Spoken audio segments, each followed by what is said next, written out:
Hey, hey, hey. Hello, everybody, and welcome. I'm Gina Hawley. I'm the community manager at Modern Sales Pros, and today we have a very special event for you. We're here to talk about sales and legal, the dynamic duo of closing deals.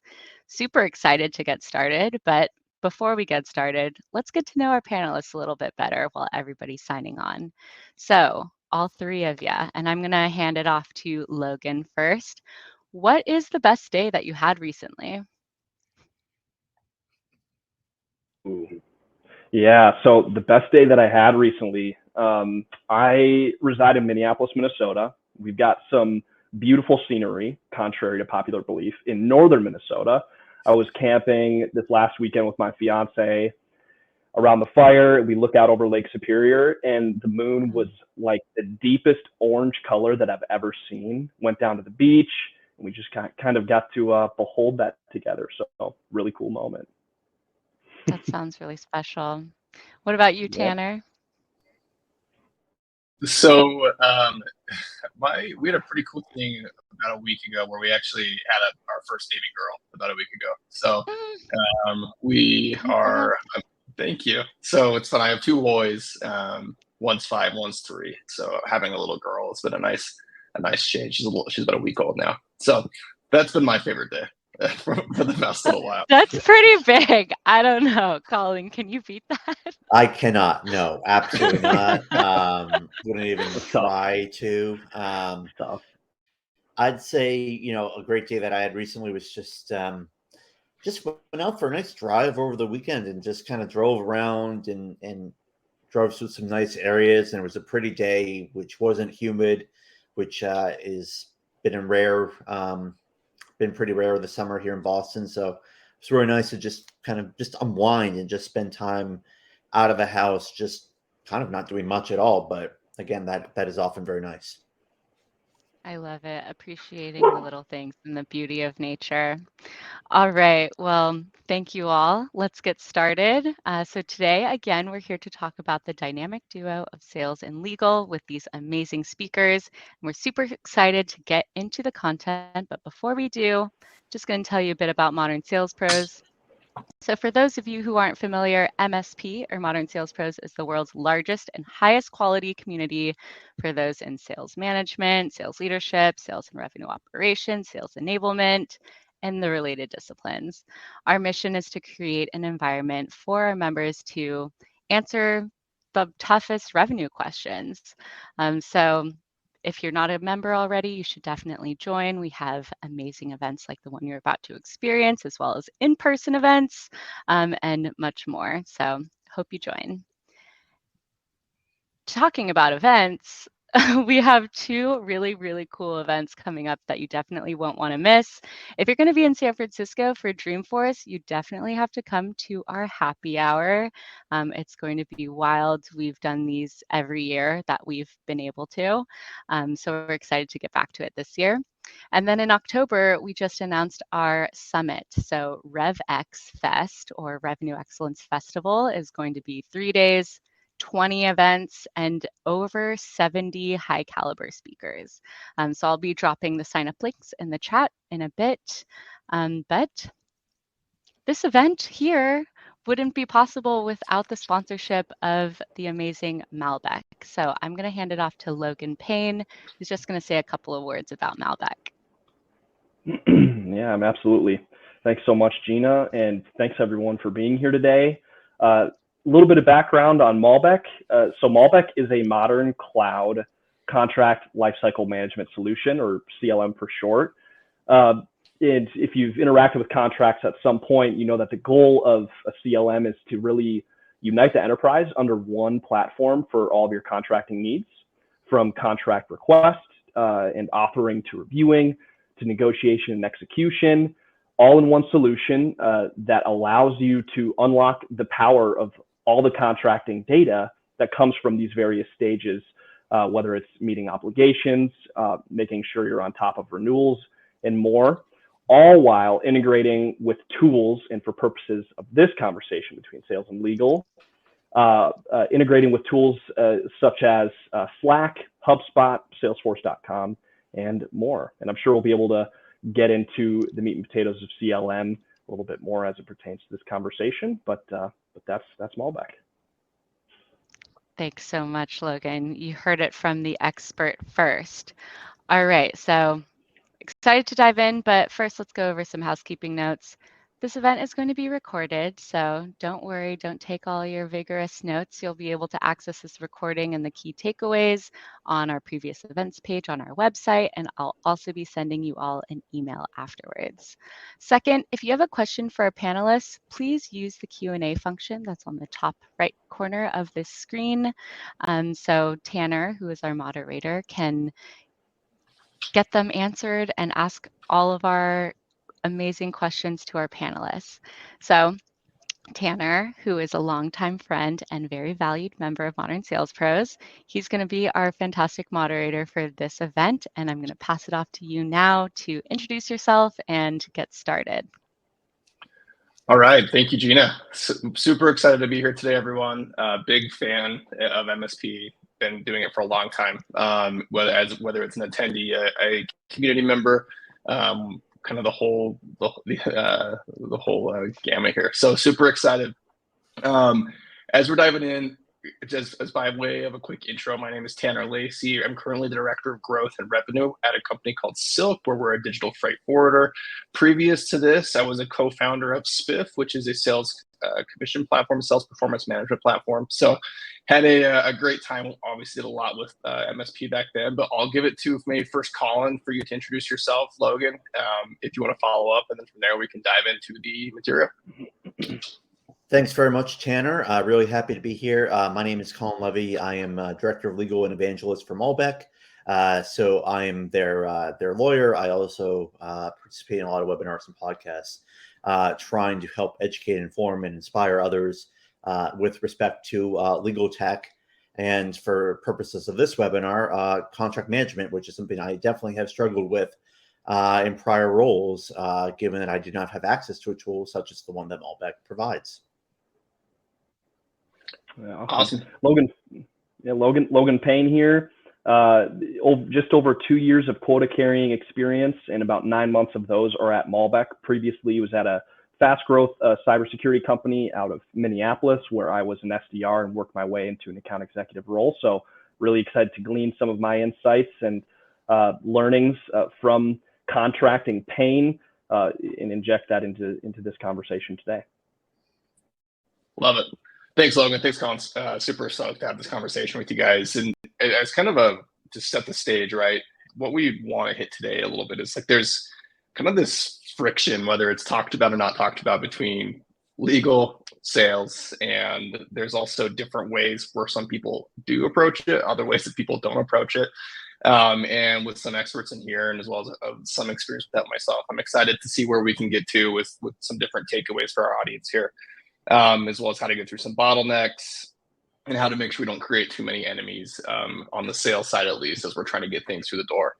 So just to kick things off, when it comes to sales, legal, where does miscommunication breakdown lie? Like, what's Colin? I'll kick that off to you, maybe to start us. Just where does it start, at least in your experience?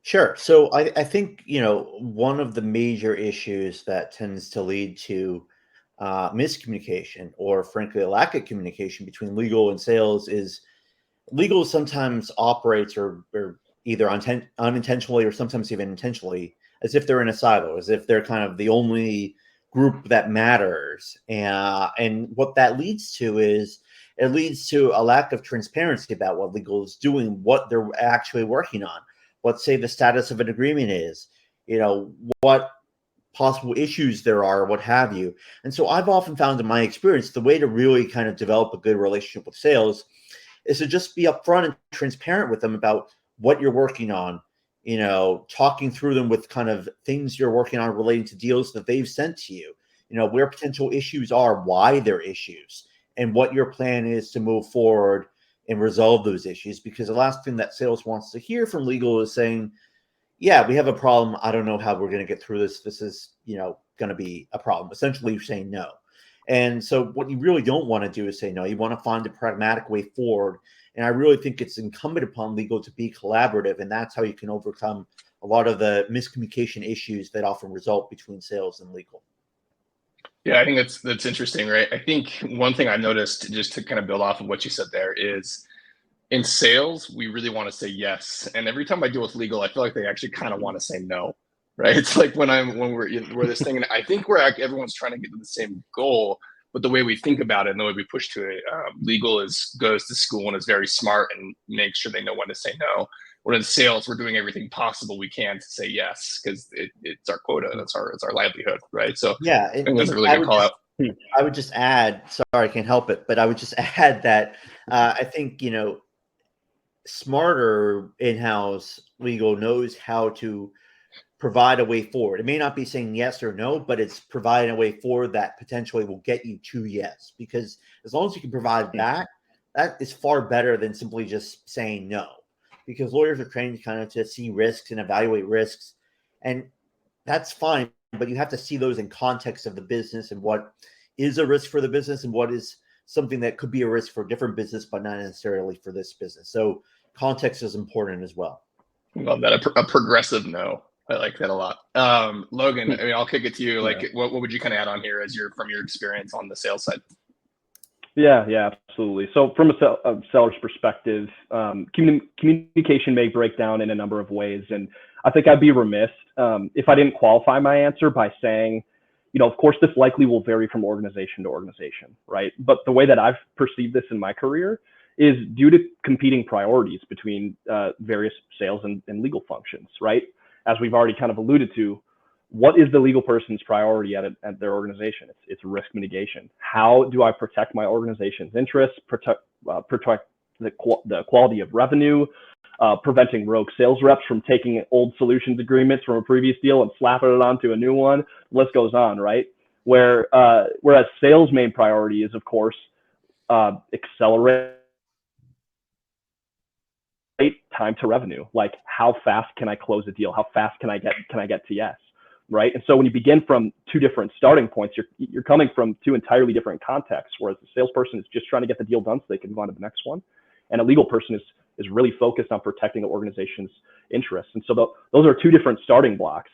And so I think that's kind of where it really occurs, or at least where it starts.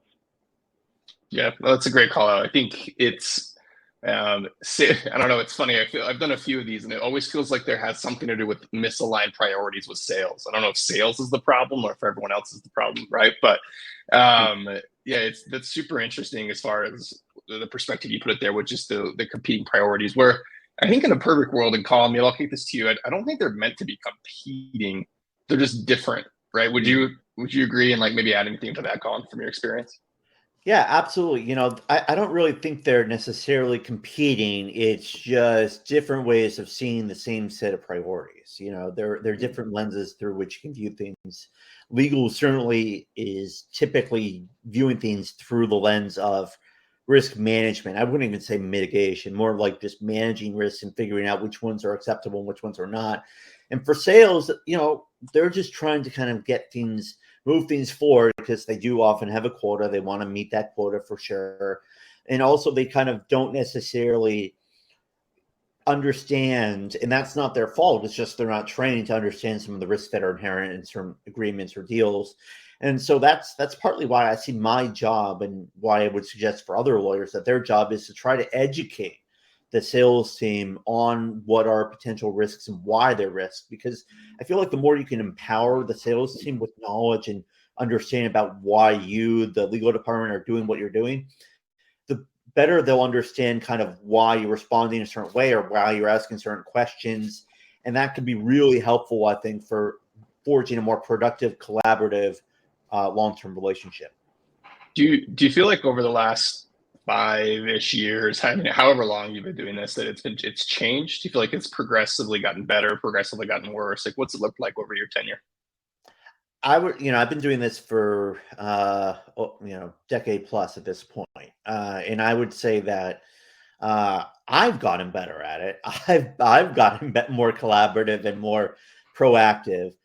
With respect to other lawyers, I feel like there are still some that operate kind of in a more old school way. Part of that is driven, I think, by a generational gap, but also part of it is due to where you've worked prior to working in-house. I came straight from law school to in-house, which was a bit of a journey. I'm not going to get into that here, but that kind of, I think, trained me to be a little more pragmatic and a little more proactive with respect to my working, where a lot of in-house departments are led by folks who worked for big firms. And when you're working for a big firm, your priorities, the way you approach things is different, and you kind of are you're paid to kind of point out risks. But when you're working in-house, your job is more than just pointing out risks. Your job is to find a way forward, to work collaboratively with other functions and empower them. So there also is that can sometimes create friction that still exists to this day, and I think hasn't gotten completely resolved. But certainly, I and others are trying to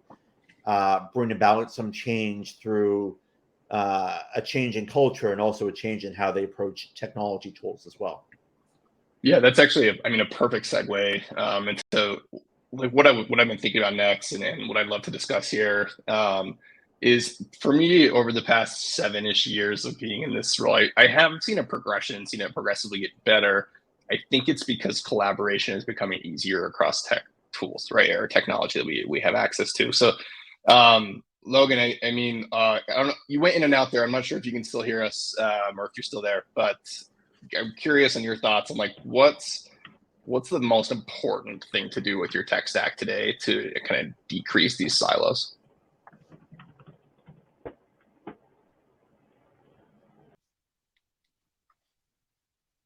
Logan, can you hear us?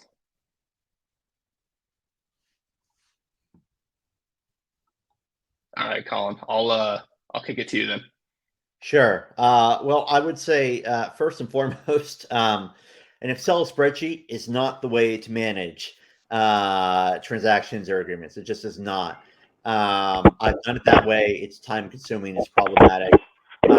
It's really just a painful, time consuming way that leads to misaligned ways of working, and also misinformation. And not having full information can often lead to issues with respect to kind of managing not just the ongoing status of agreements, but also being proactive about future deals to come. So I do think that there is certainly a role for tech to play in this.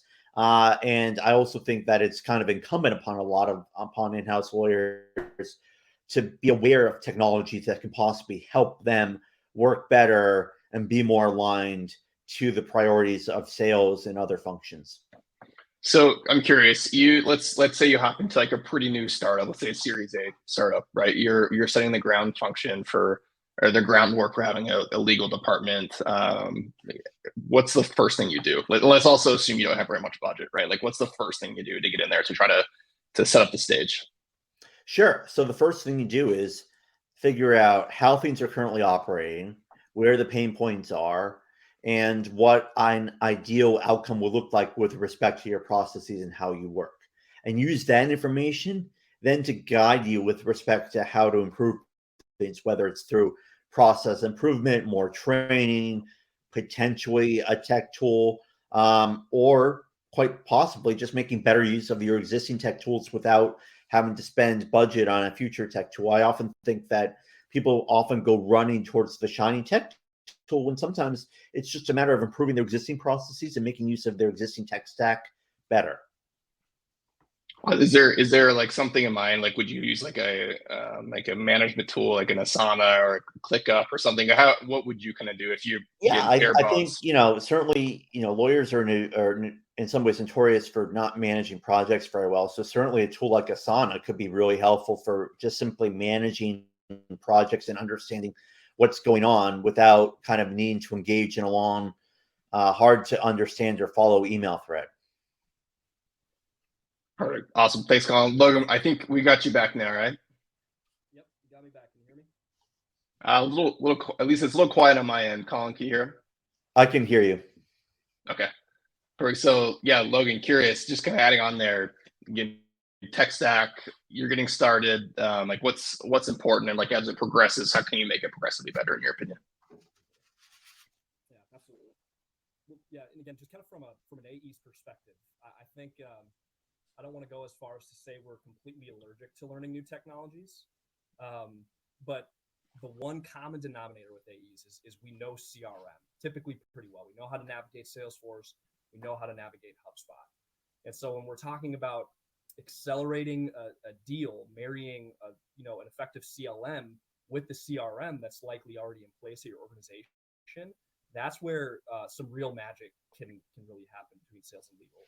And the reason behind this is that, again, the sales organization is relentlessly focused on onboarding new clients, not learning new technologies to promote operational succinctness, right? So by integrating these tools, your team can reap benefits such as like accelerating the time to just getting the solutions agreement out the door.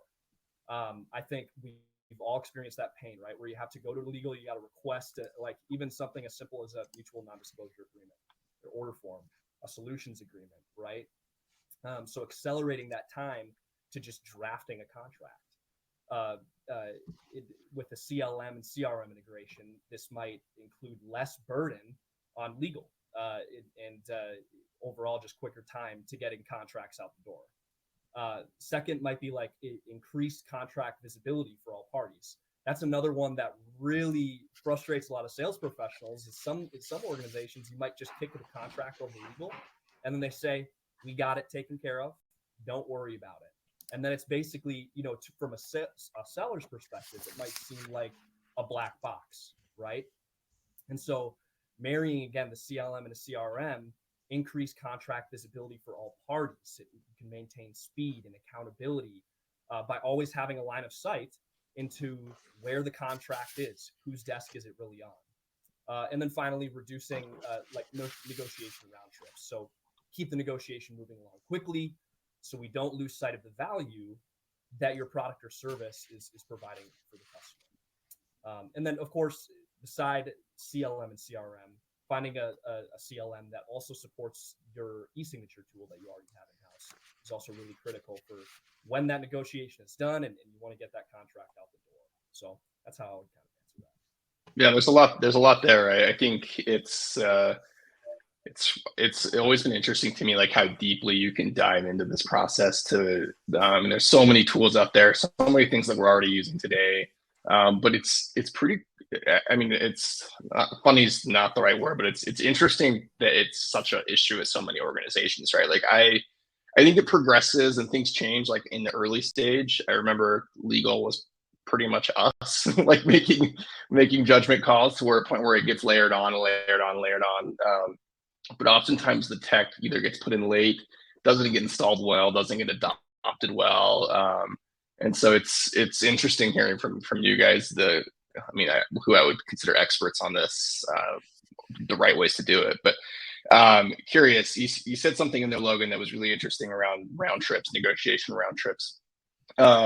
One thing I found on any tool, on any process I'm trying to put in legal and very specific processes in particular, is you can always buy cool, shiny tools to fix it or utilize your tools you have to fix it. But unless you actually put the processes, like the people processes in place, they often fall flat or become kind of a sunk cost. Curious, like just to build on that, Logan, how can you actually reduce that? Like what's key to reducing those negotiation round trips? And Logan, we're having a hard time hearing you, man. You're really, really quiet. Sorry.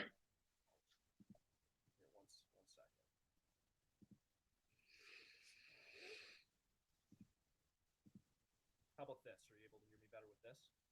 It's about the same. How about now?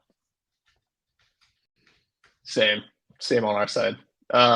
Maybe Colin, I'll kick it to you, man, if you want to take that one, and we'll give Logan a sec to mess with the settings.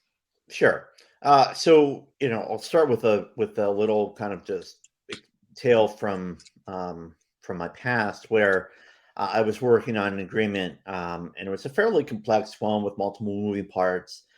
Did not have a tool in place, and what ended up happening was you had a lot of pretty dense email threads going back and forth with subject lines that really had very little to do with the substance of these emails. And so that made for a very confusing patchwork of negotiations and of understanding what was the final draft of the agreement, what was the final draft of the agreement, and so on. So really the key, I think, for trying to ensure that that doesn't happen is making sure that you have a tool allowing for asynchronous review, because we all work at different times, we all have different schedules, we all have different workloads. So expecting us all to work on the same thing at the same time isn't always realistic. And that's where technology can really be helpful, particularly a good CLM that allows for commenting and reviewing and redlining of agreements all within the system. So it contains a whole audit trail, basically, of how you can track and how an agreement has changed over time, who was working on it last, who changed it last, what comments people have, and you can call people out, ideally, asking for their review and what not. So that really allows for A, less email, B, more progress on negotiations, and C, a facilitated quickened negotiation process that doesn't take as much time, because you're not spending so much time going through emails, figuring out what the latest draft is, who last edited, and so on. And that's really, I think, a key element of a good CLM tool, is one that provides for that kind of asynchronous working, which is really, I think, invaluable, and certainly it's been invaluable for me. Is there, in the past, has there been any, like, what are some things that you like to give sales, or some ways that you can enable, like, the sales team to also reduce those even before it hits your desk? Is there anything you'd suggest? Yeah, there's a number of things. It starts with just having a set of templates that they can just automatically use and go to. That certainly is one way to reduce friction at the outset. B is give them a whole bunch of, you can either give them some kind of dashboard or some sort of portal where they can not just get templates, but they can also see potential language for tricky issues and compromise language that they can use to negotiate, so they're not waiting on you to have to negotiate certain things.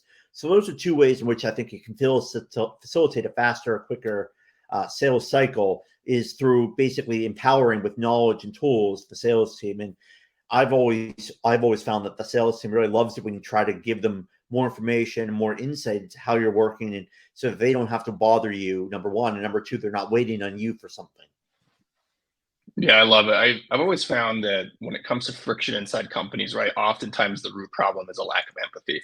And going through these processes, giving them these different things, letting them see things through your eyes, through your lens, is helpful in a lot of ways, right? A lot of the times for sales, it's very easy to toss things over the fence and say, cool, like, do your job. But there's often ways that we can actually make it faster and better. And as managers too, that we can help manage to it and build those expectations. So we're also not having unreal expectations on that side.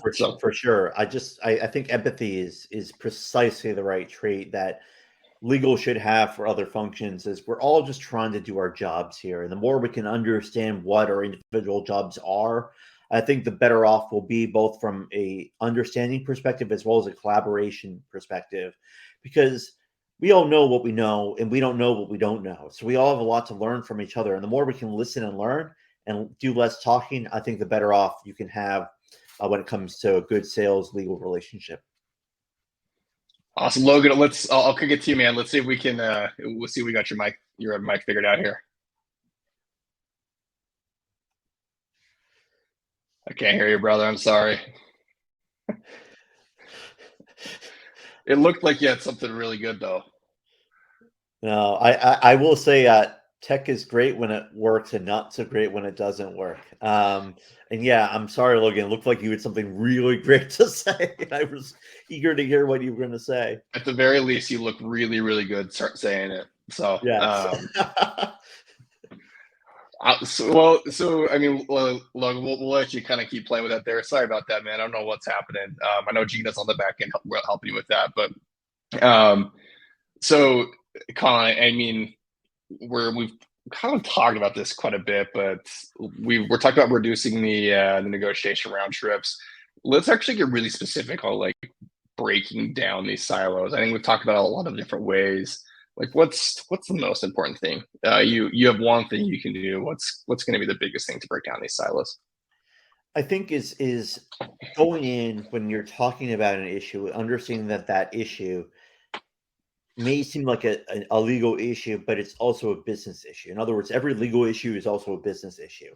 And so I think that means that you really need to understand your business, how it works, your business priorities, what are risks for the business, what are revenue generators for the business, all those types of things that then can inform your analysis of particular issues and bring that analysis to bear with respect to something that may be a risk, but you can agree to, as opposed to something that's a deal breaker and you just can't agree to. Because, if you don't have that knowledge, everything to a potential new lawyer could look like a deal breaker because they're all risks. But understanding them in context of the business can be really valuable, which is why, the first thing I've done whenever I've joined a new company is, before I even look at the templates, before I even do anything, is I meet with all the key salespeople to understand how they work, understand how the business works in their eyes, where pain points exist, whether it's in business or in their relationship with legal, and then use that information to figure out the best approach for me and how I can empower others, how it can bring value to my role and bring value to the business.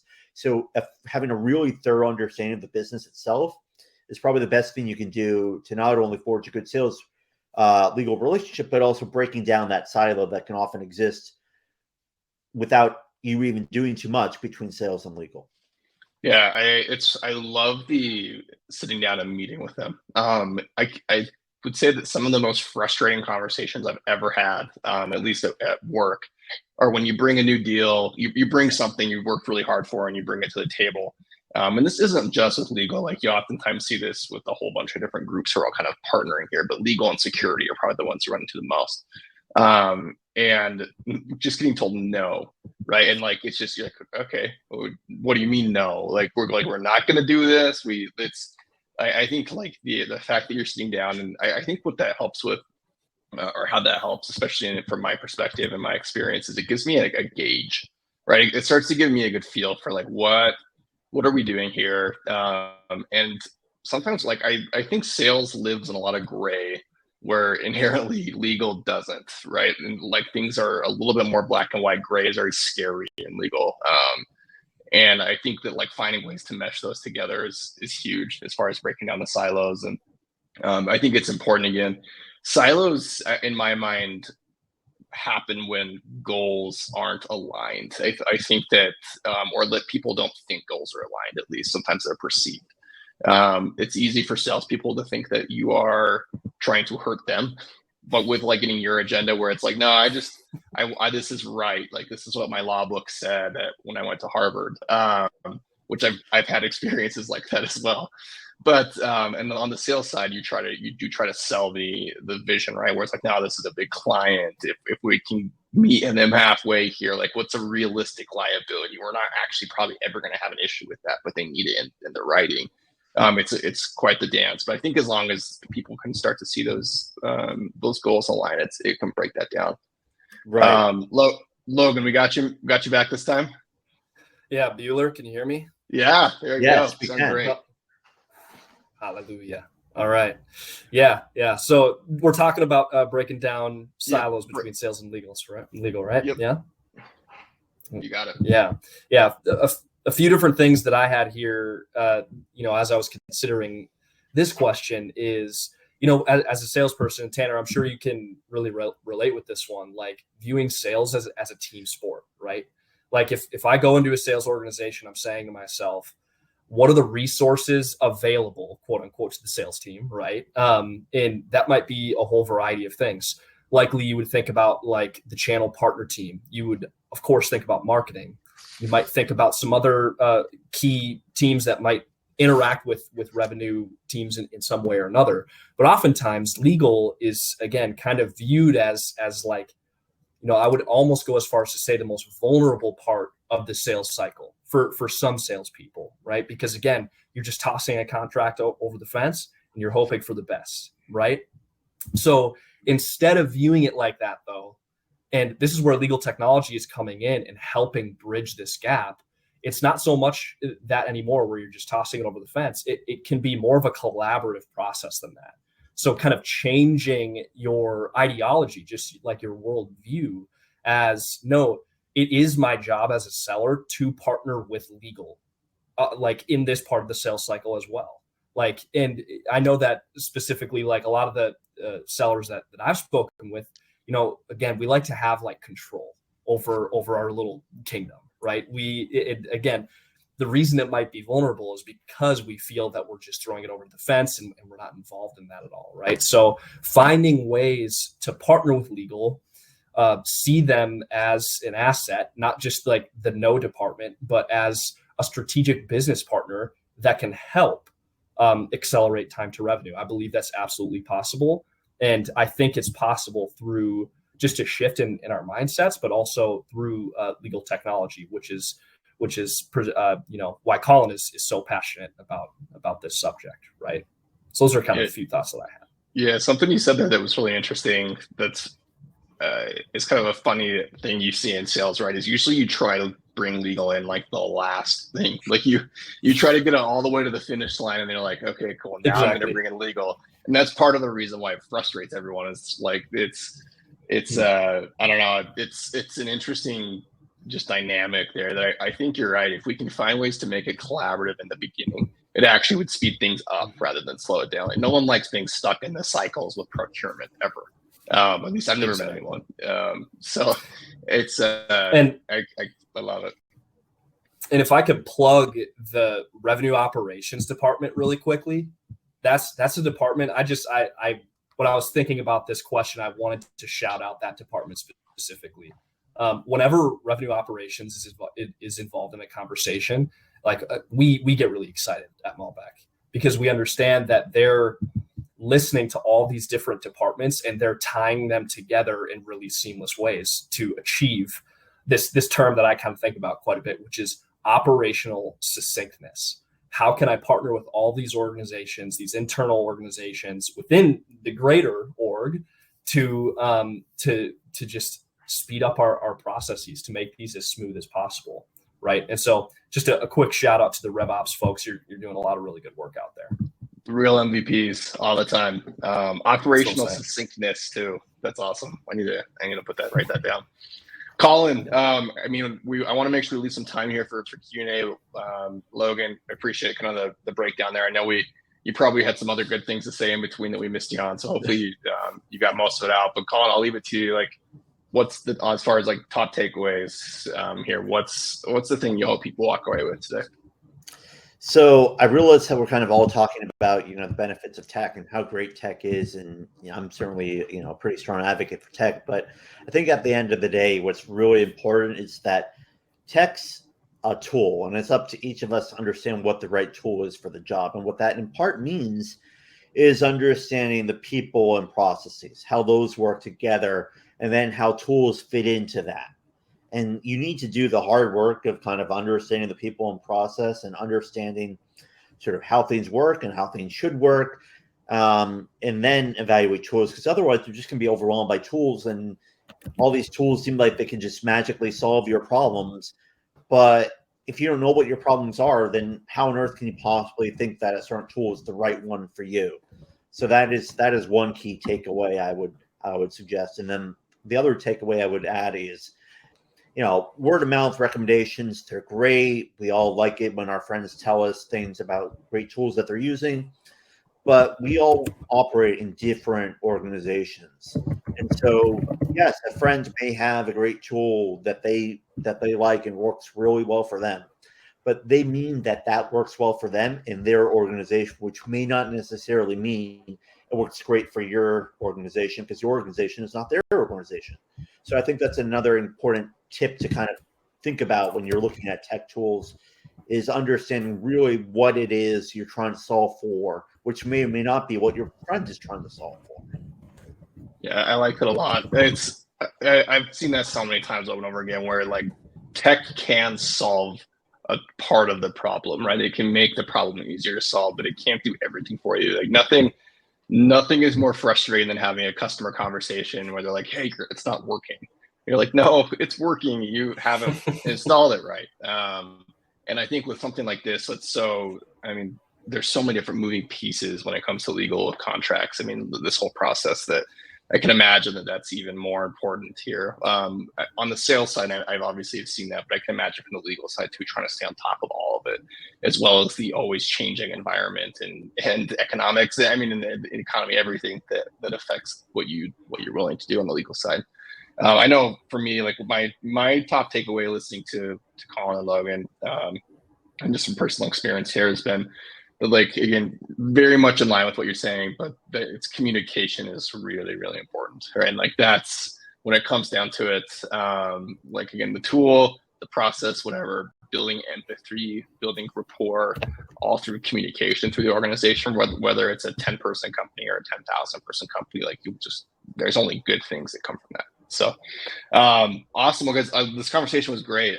We got about 5-10 minutes left here. I would love to open this up for some Q&A for these for Colin, Logan, the legal tech experts here. So again, if you can go ahead and drop any questions you have in the Q&A panel, it's in your top right. We'll leave a few minutes for questions, then we can close it off.